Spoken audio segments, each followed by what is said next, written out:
مالک یوم الدین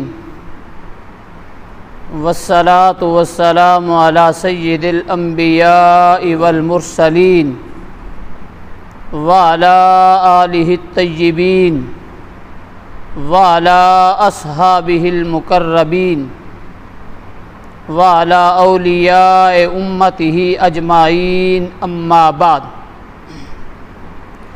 اعوذ باللہ من الشیطان الرجیم، بسم اللہ الرحمن الرحیم۔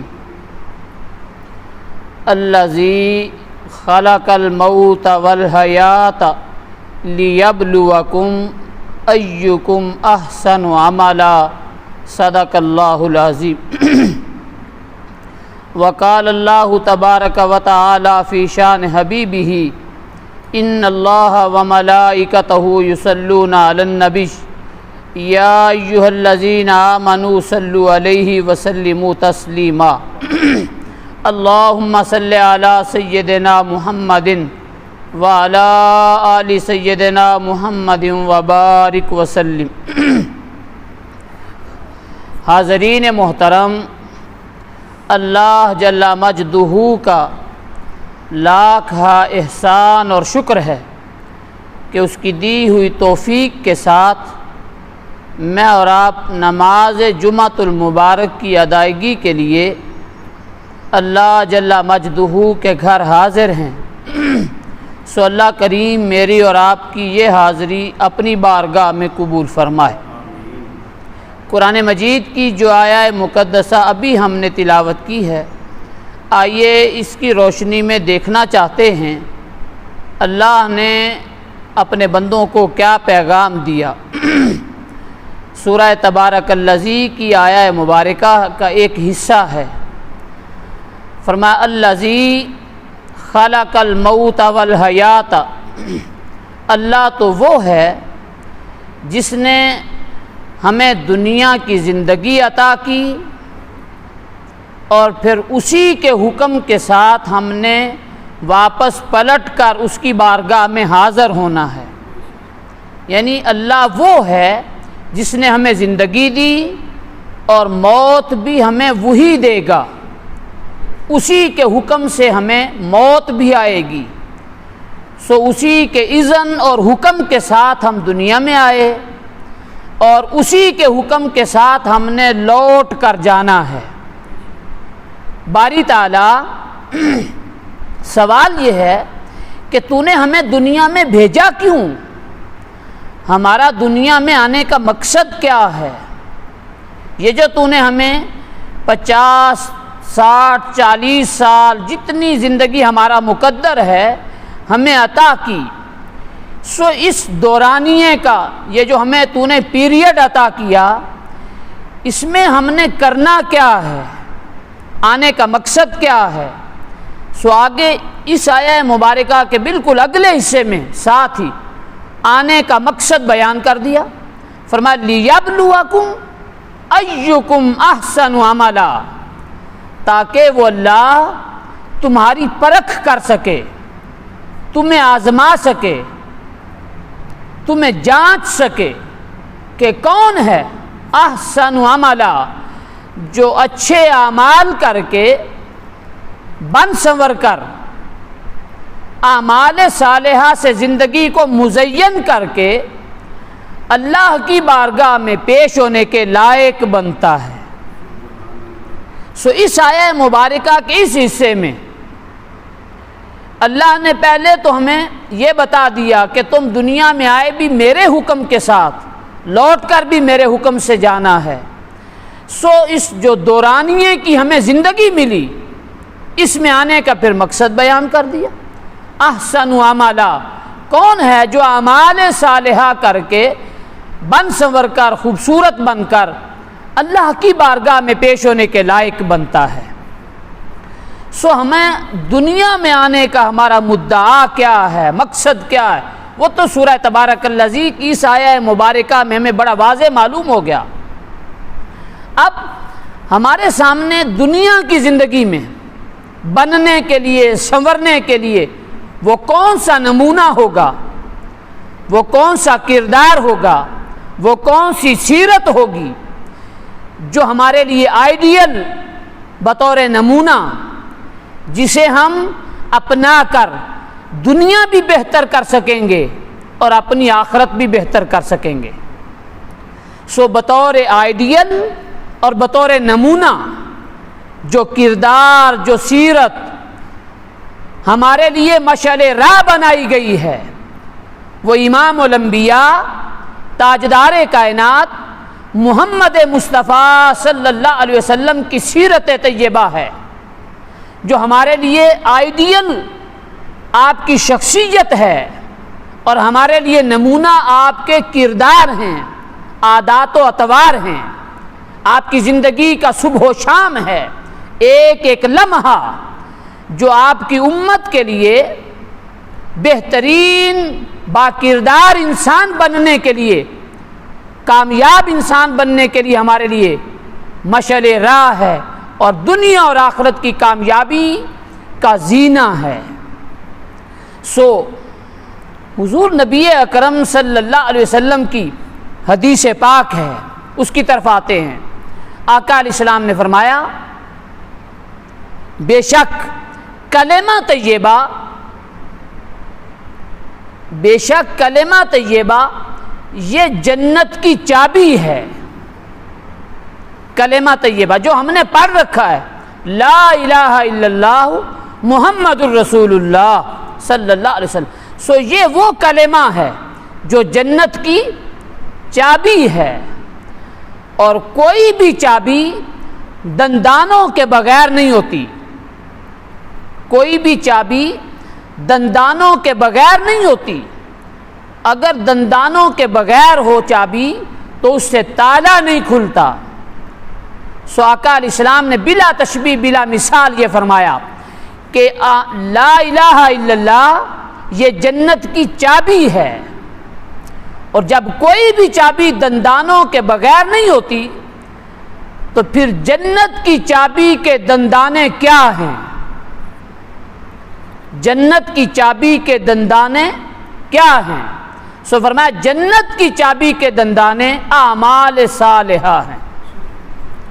جنت کی چابی کے دندانے اعمال صالحہ ہیں۔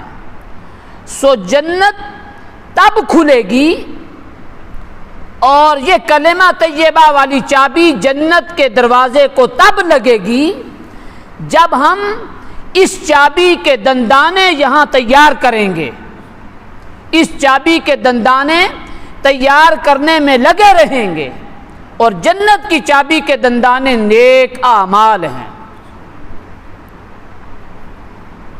آئیے حضور نبی اکرم صلی اللہ علیہ وسلم کی بہت خوبصورت حدیث پاک کی طرف آتے ہیں، جو آقا علیہ السلام کا اور اللہ کے درمیان مکالمہ بھی ہے۔ نماز فجر کا وقت ہے، مسجد صحابیوں سے بھری پڑی ہے، اور ادھر سورج افق پر اپنی روشنی بکھیرنے والا ہے، جبکہ امام الانبیاء تاجدار کائنات ابھی مصلی امامت پر نہیں آئے۔ صحابہ اکرام سے مسجد کھچا کھچ بھر گئی، آقا دو جہاں کے آنے کا انتظار ہے۔ صحابہ اکرام کی نظریں ادھر افق پر، آفتاب پر بھی ہیں، اور ادھر آقا دو جہاں کے حجرہ مبارک کی طرف بھی ہیں کہ آج خلاف معمول آقا علیہ السلام نے آنے میں دیر کر دی۔ صحابہ انتظار میں بیٹھے ہیں، تو اچانک کیا دیکھتے ہیں؟ آقا علیہ السلام تیزی کے ساتھ تیز قدموں سے اپنے حجرہ مبارک سے باہر تشریف لائے۔ آقا علیہ السلام کو جب صحابہ نے دیکھا تو صحابہ نے جلدی صفیں بنائیں، اور آقا علیہ السلام مصلی امامت پر آئے۔ حضور علیہ السلام نے نماز با جماعت ادا کروائی۔ نماز ادا کرنے کے بعد آقا علیہ السلام نے فرمایا تمام صحابہ اپنی اپنی جگہوں پر بیٹھے رہو۔ چونکہ صحابہ کے چہروں پر تجسس اور جستجو کے آثار تھے. کیا کہ آج آقا علیہ السلام خلاف معمول دیر سے کیوں آئے ہیں؟ سو آقا علیہ السلام جان گئے تھے کہ صحابہ تجسس میں ہیں، جستجو میں ہیں جاننے کے لیے. سو آقا علیہ السلام نے اپنا چہرہ اقدس پھیرا، نمازیوں کی طرف متوجہ ہوئے. حضور علیہ السلام گویا یہ بتانا چاہ رہے تھے کہ آج میری دیر سے آنے کی وجہ کیا ہے. سو آقا علیہ السلام صحابہ سے مخاطب ہوئے. حضور علیہ السلام نے فرمایا صحابہ گو آپ جاننا چاہتے ہیں کہ آج ہم دیر سے کیوں آئے. سو حضور علیہ السلام نے فرمایا رات کے پچھلے پہر جب میں اللہ کی عبادت کے لیے اٹھا، میں نے وضو کیا، وضو کرنے کے بعد عبادت و بندگی میں مصروف ہو گیا. تھوڑی دیر کے بعد مجھے غنودگی آئی. جو غنودگی آئی تو میری آنکھ لگ گئی. آنکھ لگی تو اللہ کے حسن و جمال کا نظارہ کرنے لگا، بے حجاب دیدار کرنے لگا، اس کے حسن و جمال سے محظوظ ہونے لگا، اس کو تکنے لگا. اسی تکتے تکتے میں آقا علیہ السلام نے فرمایا پھر اللہ نے مجھے پوچھا یا محمد صلی اللہ علیہ وسلم فیما یختصم مالائی الاعلی، اے محمد صلی اللہ علیہ وسلم یہ فرشتے کس موضوع پر جھگڑ رہے ہیں؟ فیما یختصم مالائی الاعلی، یہ مالائے اعلیٰ کے فرشتے کس موضوع پر جھگڑ رہے ہیں؟ سو جب یہ پوچھا تو آقا علیہ السلام نے اس کی باری تعالی مجھے اس کا علم نہیں. یہاں دو باتیں ہیں اہل نظر بیان کرتے ہیں. وہ کہتے ہیں ایک تو اللہ نے اپنے محبوب کو نام لے کر پکارا یا محمد صلی اللہ علیہ وسلم، اور دوسرا فرشتوں کے جھگڑنے کا معلوم کیا، پوچھا. نام لے کر تو اس لیے پکارا کہ جب محبوب کو نام لے کر یاد کیا جاتا ہے تو یہ محبت کی دلیل ہے. جب محبوب کو نام لے کر پکارا جاتا ہے تو گویا محبوب کے نام میں اتنی چاشنی ہوتی ہے، اتنی مٹھاس ہوتی ہے کہ جب محبوب کا نام لیا جاتا ہے تو جی مچل جاتا ہے. سو اللہ نے پوچھا یا محمد صلی اللہ علیہ وسلم فیما یختصم مالائی الاعلی، کہ اے محمد صلی اللہ علیہ وسلم، اے میرے پیارے یہ فرشتے کس موضوع پر جھگڑ رہے ہیں؟ سو فرشتوں کا جھگڑنے کا موضوع پوچھا.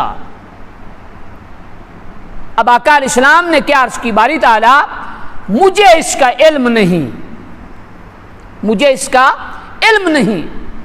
کیا اللہ کو فرشتوں کے جھگڑنے کا معلوم نہیں تھا؟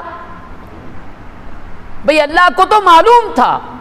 وہ جیسے دوسرے مقام پر اللہ نے موسیٰ علیہ السلام سے پوچھا تھا وَمَا تِلْكَ بِيَمِينِكَ يَا موسیٰ، اے موسیٰ یہ تیرے ہاتھ میں کیا ہے؟ کیا اللہ کو معلوم نہیں تھا کہ موسیٰ کے ہاتھ میں کیا ہے؟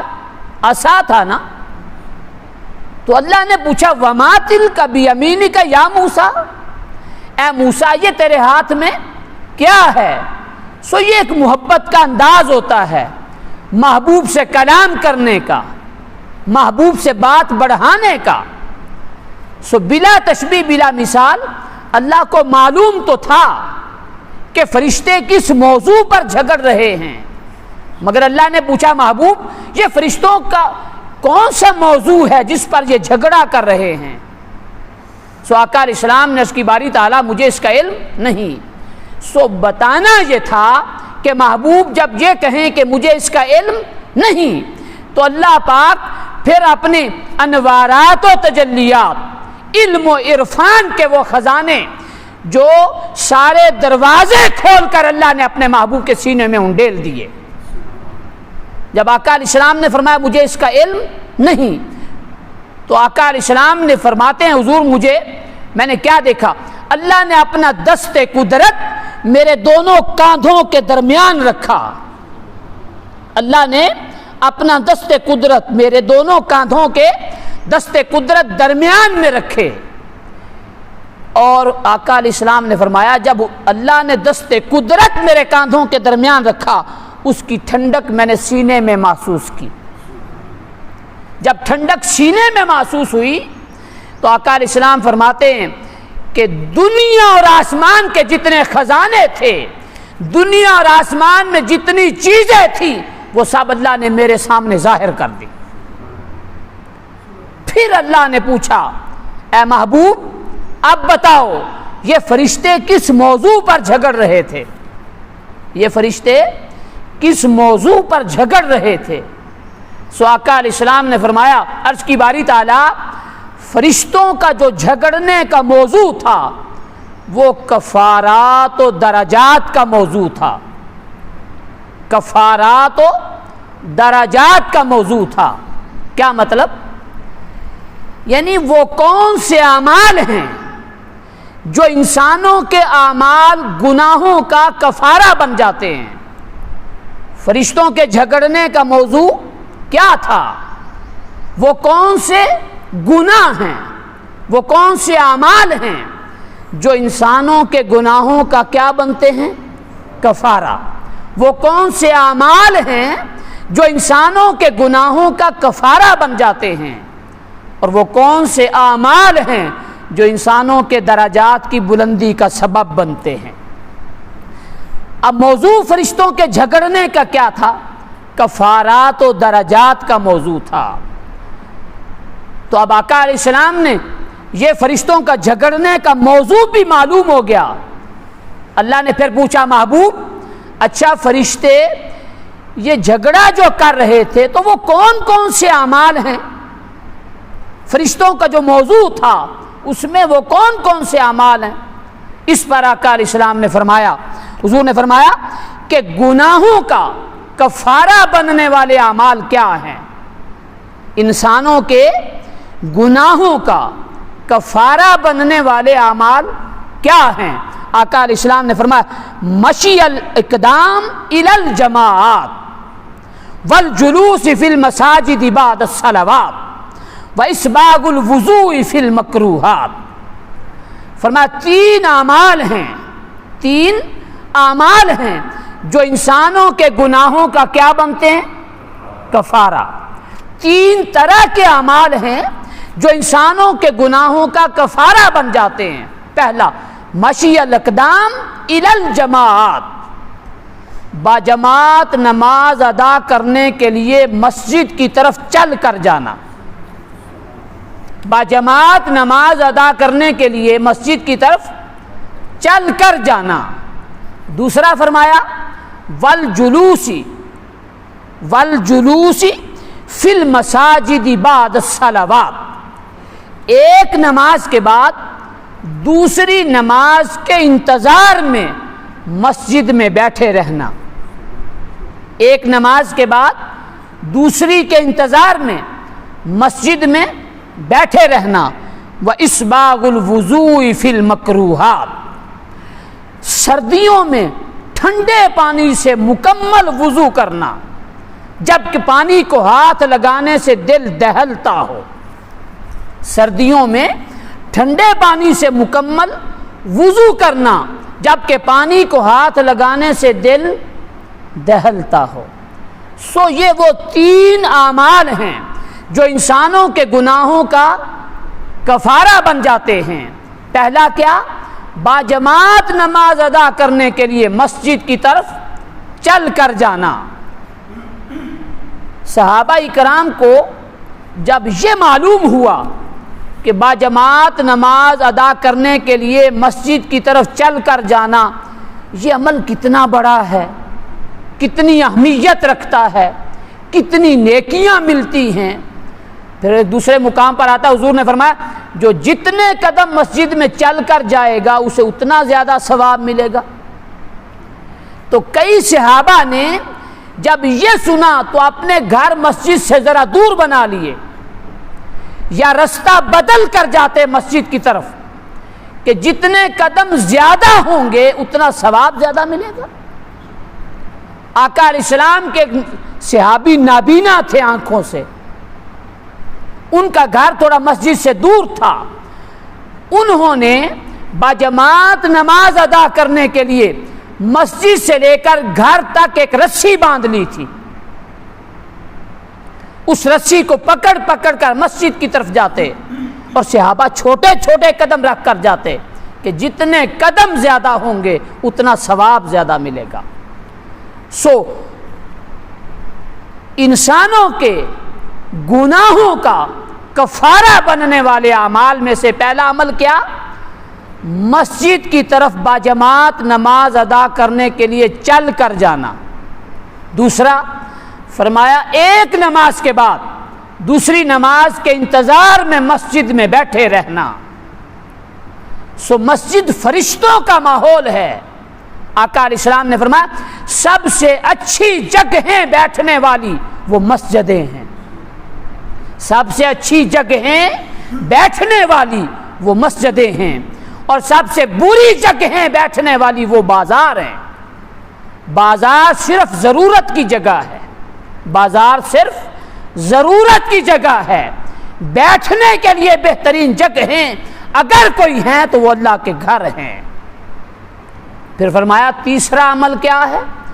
سردیوں میں ٹھنڈے پانی کے ساتھ والاسباغ فی الوضوء فی المکروہات، ٹھنڈے پانی کے ساتھ وضو کرنا جبکہ پانی کو ہاتھ لگانے سے دل دہلتا ہو۔ آقا علیہ السلام صحابہ کے مابین بیٹھے تھے، حضور علیہ السلام قیامت کا منظر بیان ہو رہا تھا۔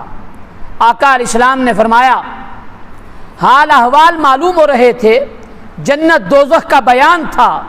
صحابی ایک اٹھ کے کھڑے ہوئے، عرض کی یا رسول اللہ صلی اللہ علیہ وسلم، جب اتنی کثیر امتوں کا اجتماع ہوگا میدان محشر میں، کثیر امتوں کا اجتماع ہوگا، اتنے بڑے اجتماع میں آپ اپنے امتیوں کو کیسے پہچانو گے؟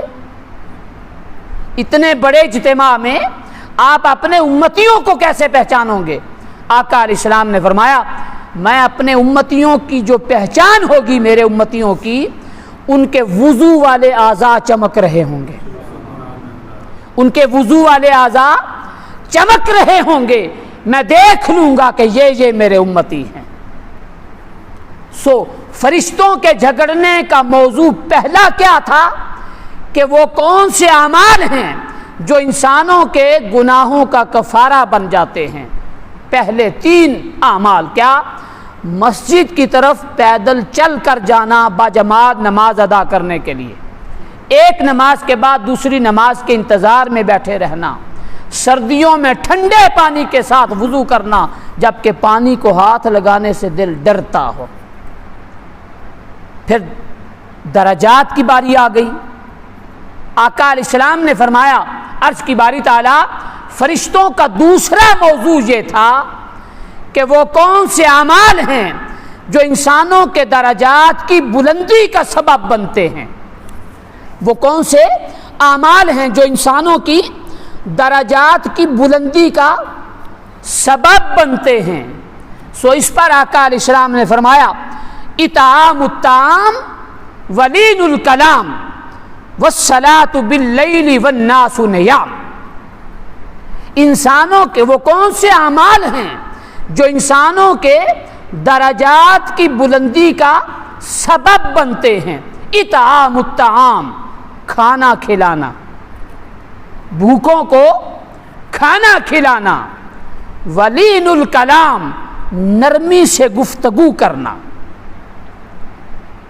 والصلاۃ باللیل والناس نیام، اس وقت نماز ادا کرنا جب لوگ سو رہے ہوں، اس وقت نماز کے لیے اٹھنا جب لوگ سو رہے ہوں۔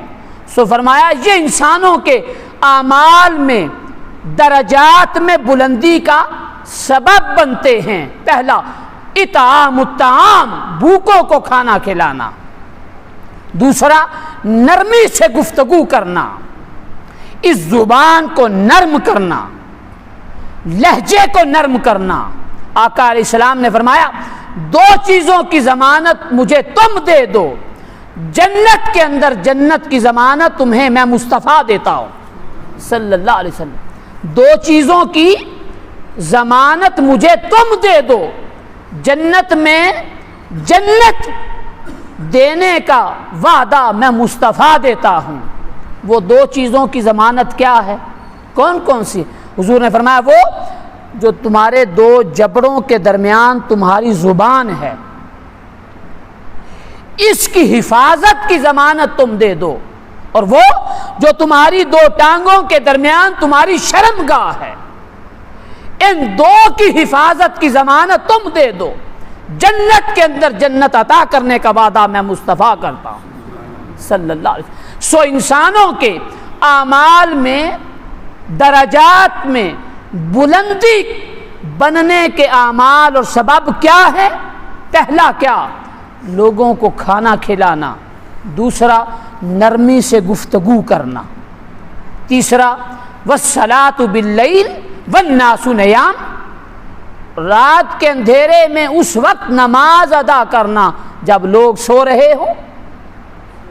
جلیل القدر تابعی امام ابن سیرین رحمت اللہ تعالی علیہ, وہ کہتے ہیں جب انسان کا دل اللہ کی معرفت سے معمور ہو جائے, اللہ کی محبت سے بھر جائے, انسان کا دل اللہ کی چاہت سے بھر جائے, پھر انسان بندگی کے اس مقام تک آ جاتا ہے. امام ابن سیرین کہتے ہیں اگر مجھے کوئی اختیار دے, اگر کوئی مجھے اختیار دے, اے ابن سیرین یا جنت لے لو یا 2 رکعت نماز پڑھنے کا وقت لے لو, مجھے کوئی اختیار دے ابن سیرین یا جنت لے لو یا 2 رکعت نماز پڑھنے کا وقت لے لو, تو امام ابن سیرین کہتے ہیں مجھے اختیار دیا جائے تو میں کس کو اختیار کروں گا؟ فرمایا میں 2 رکعت نماز پڑھنے کا وقت لے لوں گا, میں 2 رکعت نماز نفل پڑھنے کا وقت لے لوں گا. پوچھا امام ابن سیرین وجہ کیا ہے؟ فرمایا جنت تو صرف اس کی رضا کی جگہ ہے, جنت تو صرف اس کی رضا کی جگہ ہے, اور 2 رکعت نماز پڑھنے کا وقت اس لیے لوں گا کہ اس میں اس کی رضا بھی ہے, اس کی قربت بھی ہے, اس میں اس کی رضا بھی ہے, اس کی قربت بھی ہے. سو مجھے لذت اس میں کہ میں 2 رکعت نماز پڑھنے کا وقت لوں. سو آقا علیہ السلام نے فرمایا یہ تھے وہ اعمال جو انسانوں کے گناہوں کا کفارہ بنتے ہیں, اور یہ ہیں وہ اعمال جو انسانوں کے درجات میں بلندی کا سبب بنتے ہیں. آقا علیہ السلام نے فرمایا جب یہ بات ہو چکی تو اللہ نے فرمایا اے حبیب اب مجھ سے کچھ مانگ لو. واہ واہ واہ, اے حبیب اب مجھ سے کچھ مانگ لو.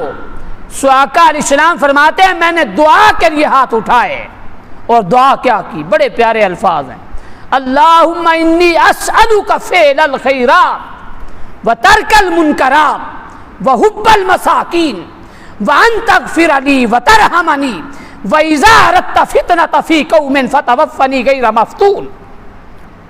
آقا علیہ السلام فرماتے ہیں میں نے اس وقت دعا کیا کی, اللہم انی اسألک فعل الخیرات, باری تعالیٰ میں سوال کرتا ہوں تجھ سے نیکیوں پر قائم رہنے کا, وَتَرْكَ الْمُنْكَرَاتِ برائیوں کو چھوڑنے کا, وَحُبَّ الْمَسَاكِينِ مسکینوں سے محبت کرنے کا, وَأَن تَغْفِرَ لِي وَتَرْحَمَنِي میرے مالک مجھے اپنی رحمت اور مغفرت سے نواز دے, وَإِذَا أَرَدْتَ فِتْنَةً فِي قَوْمٍ جب تو کسی قوم کو فتنے میں ڈالنے کا ارادہ کرے, فَتَوَفَّنِي غَيْرَ مَفْتُونٍ مجھے اس سے پہلے اٹھا لینا. جب تو کسی قوم پر آزمائش ڈالے تو مجھے اس سے پہلے اٹھا لینا. اسألک حبک وحب من یقرب الی عملک, باری تعالیٰ مجھے اپنی محبت عطا کر اور ان کی محبت عطا کر جو تجھ سے محبت کرتے ہیں، ایسے اعمال کی محبت عطا کر جو تیرا قرب عطا کرتے ہیں۔ آقا علیہ السلام نے پھر یہ دعا مانگی، اور پھر صحابہ کرام کو آقا علیہ السلام نے فرمایا جس نے یہ حدیث پاک سنی اس کو یاد رکھے، اس کو دہراتا رہے، اور جتنا ہو سکے ان باتوں پر عمل کرتا رہے، سو انسانوں کے گناہوں کا کفارہ بننے والے اعمال اور انسانوں کے درجات میں بلندی کا سبب بننے والے اعمال آقا علیہ السلام نے بیان فرمائے۔ صحابہ کہتے ہیں پھر اس کے بعد ہم نے حضور کی ان باتوں کو اپنے سینے سے لگا لیا، پلے باندھ لیا، اور ہمیشہ پھر اپنے اعمال سے زندگی مزین کرنے کے لیے ان اعمال میں لگ گئے۔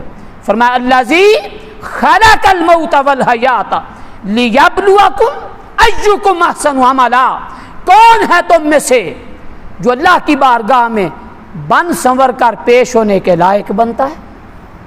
حضرت سعید بن مسیب رحمت اللہ تعالی علیہ، یہ جلیل القدر تابعی ہیں، ان کی ملاقات ایک دفعہ حضرت ابو ہریرہ سے ہوئی رضی اللہ تعالیٰ عنہ، یہ صحابی رسول ہیں۔ ملاقات ہوئی، حال احوال ہوا۔ جب ملاقات ختم ہوئی تو سعید بن مسیب کو ابو ہریرہ نے کہا، ابو ہریرہ کہتے اے سعید، خدا کرے دوبارہ ہماری ملاقات جنت کے بازار میں ہو، دوبارہ ہماری ملاقات جنت کے بازار میں ہو۔ حضرت سعید کہتے ہیں میں نے پوچھا اے ابو ہریرہ، کیا جنت میں بھی بازار ہوں گے؟ کیا جنت میں بھی بازار ہوں گے؟ حضرت ابو ہریرہ عرض کرتے ہیں، کہتے ہیں ابو سعید ہاں، ہم نے آقا دو جہاں کی زبان مقدس سے سنا۔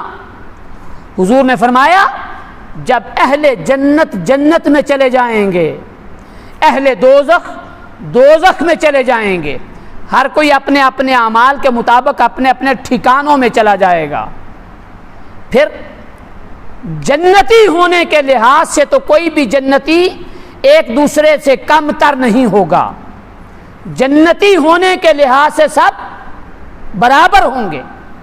بھئی جنتی ہونے کے لحاظ سے سب برابر ہوں گے، مگر درجات کے لحاظ سے برابر نہیں ہوں گے۔ جنتی ہونے کے لحاظ سے سب برابر ہوں گے، مگر درجات کے لحاظ سے برابر نہیں ہوں گے۔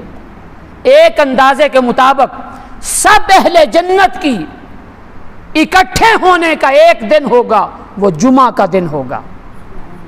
سب اہل جنت کا اکٹھے ہونے کا ایک دن ہوگا، وہ جمعہ کا دن ہوگا، جب ہر کوئی اپنے اپنے محلات سے اتر کر ایک بازار میں اکٹھے ہو جائیں گے۔ وہ بازار کیا ہے؟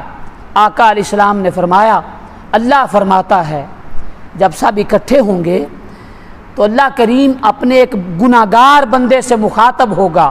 اللہ فرمائے گا تمہیں یاد ہے تم نے فلاں دن گناہ کیا تھا، میرے خلاف ایک کام کیا تھا؟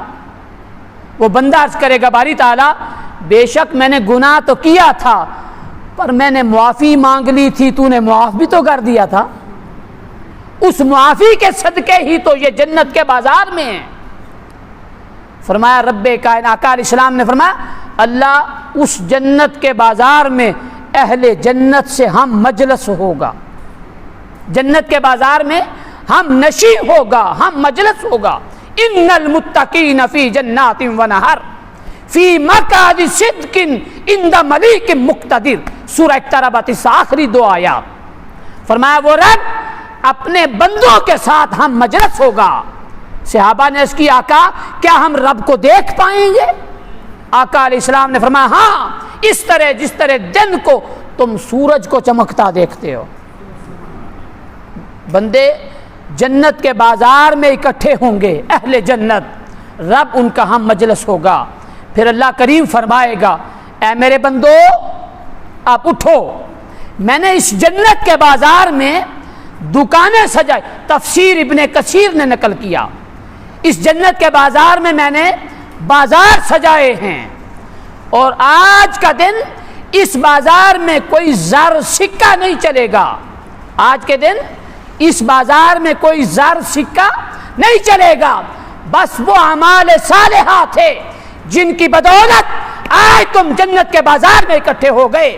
یہ آج کا دن خرید و فروخت کا دن نہیں، انعام و اکرام کا دن ہے۔ آج کا دن خرید و فروخت کا دن نہیں، انعام و اکرام کا دن ہے۔